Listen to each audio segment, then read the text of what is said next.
GBPUSD analysis today. Hello friends and welcome to your channel TubeCore. In this video we'll talk about pounds against dollars. So let's start the top down approach with the weekly time frame. In weekly we have broken this previous high, so we are in the official uptrend but time for pullback. So coming back to daily time frame, daily quite easy, it has to come and reject the EMA.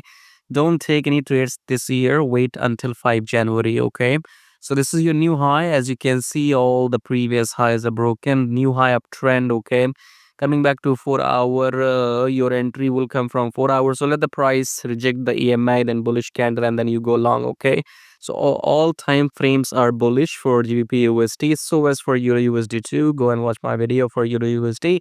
Look for longs after each pullback entry comes from 4 hour, and don't trade this year. Subscribe, like, share, join the Telegram, join the brokers. All the links are below my video.